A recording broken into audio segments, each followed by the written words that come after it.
The original Legend of Zelda was created with the intention of giving the player freedom. The goal was to immerse you within the world by letting you choose your own path. Every decision you make in Breath of the Wild is solely up to you and how difficult you want your journey to be. Post-Ocarina of Time Zeldas follow the overworld, dungeon, item, boss formula, which the fans have grown to love, and Breath of the Wild opened the door to continue this style gameplay. However, there's a lack of traditional dungeons, and without these, there's also an absence of enemy variety.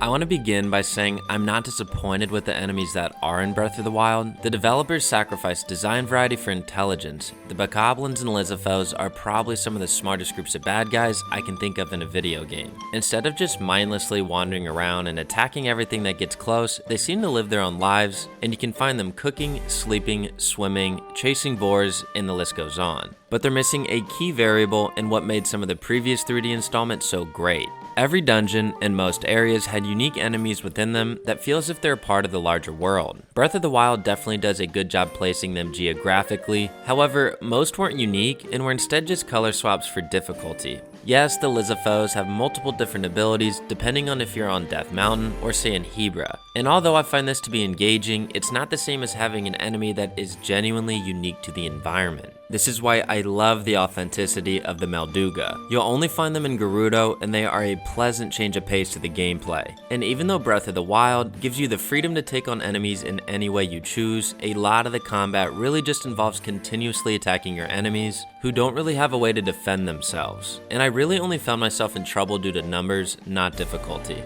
And the gold-silver enemies just felt a bit boring to me. They just have an absurd amount of health to break all your weapons on, and they do a ton of damage. I'm all for a challenge, but fighting these enemies began to lose its fun when it became more repetitious with the same enemies, rather than something new with each encounter. But how could Tears of the Kingdom make each fight feel that much more engaging?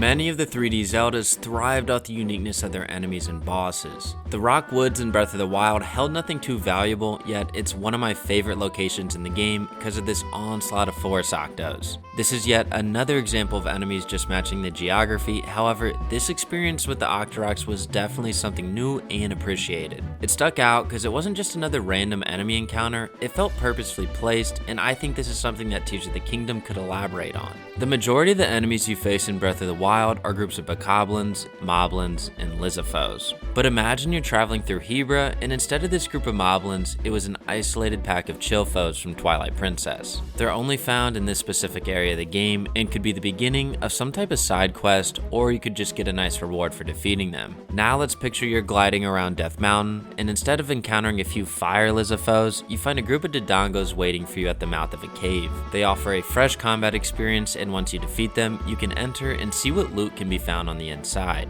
Breath of the Wild is one of the most immersive games I've ever played, but Tears of the Kingdom can further that by adding small encounters such as what happened in the Rock Woods. You can even use the neutral enemies to create similar encounters, which I still enjoyed in Breath of the Wild, but a way to make even those fights more engaging is to add a better sense of enemy hierarchy. It's clear that color decides difficulty, but judging from the trailer, many of the bokoblins will now have horns, which could potentially mean more levels of difficulty. I prefer it be used as a sense of hierarchy. Say this bokoblin is leading because he has 2 horns and some extra gear. Along with this, he'd have a more dynamic moveset than the others, but I'll get into that here soon. I loved Shadow of Mordor for this sense of leadership. It made each fight feel more personable and satisfying. Now, I know the Zelda franchise is nothing like those games, however, I believe adding more enemy structure to the already intelligent AI could make for some engaging fights. Something else from the trailer that caught my attention was the enemies on top of the stone talus. I think this could definitely lead to some challenging battles, however, even though I loved the random encounters with these guys, they eventually grew tiresome and I stopped really caring to fight them. Here's me trying to get some footage when this happened.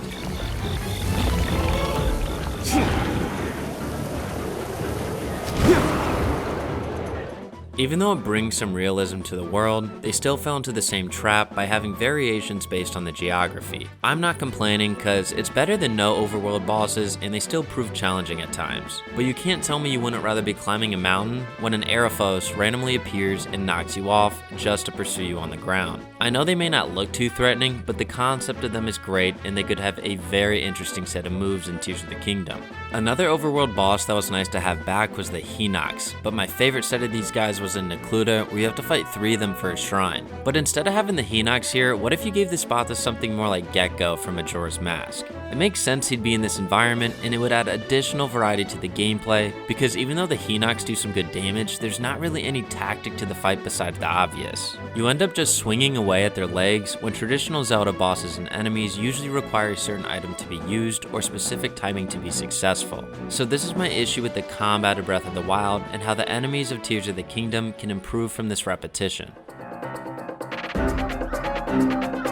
With Link's next installment having an emphasis in the sky, I would not be surprised to find a surplus amount of enemies up there as well, and we all know Breath of the Wild had a deficit of flying enemies. And no, I don't really count the Wizrobes as being an aerial enemy, they more just prance around.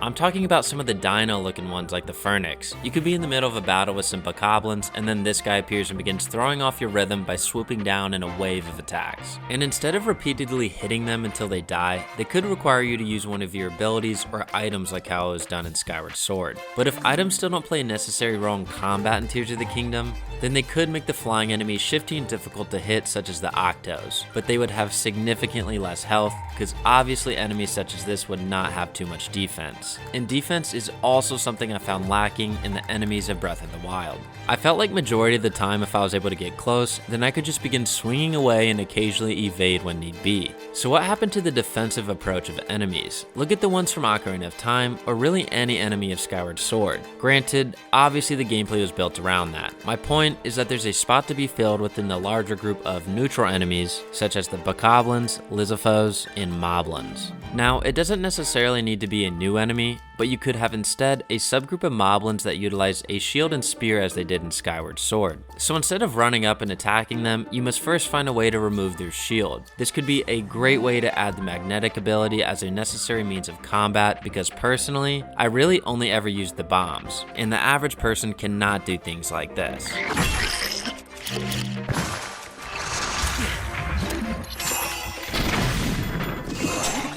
There's a huge list of enemies that could be added for a more defensive approach, but there's also a spot to be filled for the attack-heavy types. The Gar from Majora's Mask always had me on my back foot, and in my opinion, I found them to be pretty challenging. I don't expect them to make every Bokoblin to be a master with a sword, so I think this could be an opportunity to add a true Stalfos Swordmaster more similar to the ones in Skyward Sword. They could strike you from multiple angles in a frenzy of attacks, rather than the one and done approach that pretty much every enemy in Breath of the Wild did. So instead of just having to block or evade one attack at a time, fighting these Stalfos would require you to successfully parry or dodge multiple attacks in succession.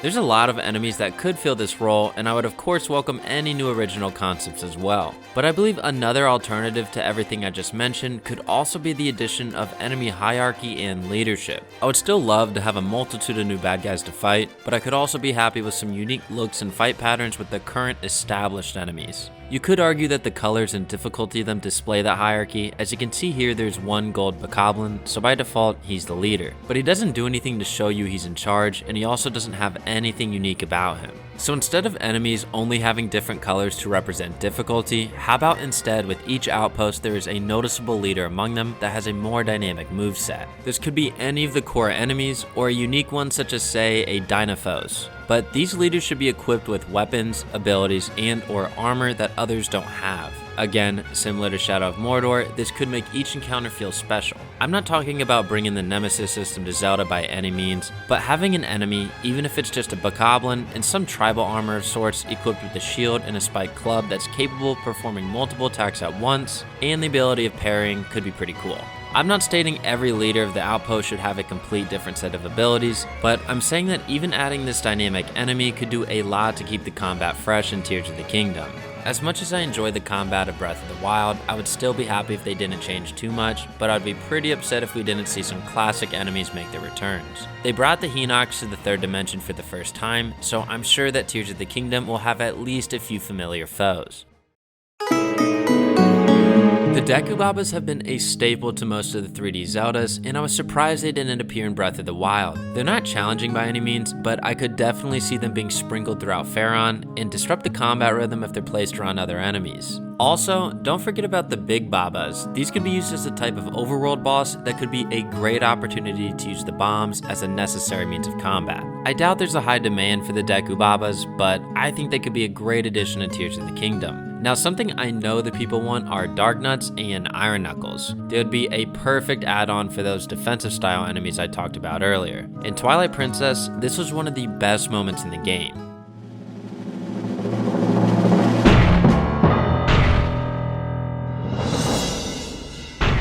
You could only attack them at certain moments of opening, and if they were brought to Tears of the Kingdom, then I would expect a similar approach. They'd be slow, but have high health and do a significant amount of damage. I know the Zelda franchise isn't the most canon-driven, but a way to bring back these favorites could be to animate them with malice, making them even more intimidating than before. I don't know about you all, but I would much rather discover a secret location with some loot, being guarded by a reanimated Dark Nut, than just a Silver Moblin. I also think there's a lot of potential for flying enemies, especially considering where the game will be taking place. So I think it's time for the return of Kargaroks. These monsters weren't too challenging in Twilight Princess, but they made the world feel more lively, and they could keep you on your toes if you're not too careful when climbing. The underworld environments could definitely see the return of the Scatola. Spiders are such an iconic enemy in what feels like every video game that I'd be surprised if they didn't make a return. And wouldn't we all love to see Goma make a comeback, or at least some sort of variation? I'm not going to get into all the bosses right now, as that's a whole video in itself. Finally, I would love to see the return of the Bulbins. I know that would never happen, but I like the idea of running into a camp of them in Gerudo, and maybe we could even see a long-lost relative of King Bulbin. The enemies in Tears of the Kingdom have a lot of potential to improve on Breath of the Wild with their design variety, combat style, and to help build that sense of immersion. I'd love to see more areas similar to the Rock Woods with the Forest Octoroks, as well as some more dynamic combat with either the current enemies or new ones that could bring a new challenge to the game. Breath of the Wild was revolutionary in many ways, and the only criticisms it really seemed to get was the lack of traditional dungeons and the design variety of bosses and enemies. I'd be very surprised if we don't see the return of dungeons in Tears of the Kingdom, but I would also love to see some classic enemies make a comeback like the Hinox and Lynels did. But let me know in the comments below what enemies you'd like to see the most. For me, I'd like to see King Bulbin, but I know that's probably never going to happen, so I can be happy with just an Easter egg, if that. But please leave a like and subscribe, and I'll continue to try to get videos out as quickly as possible. So until next time, peace out.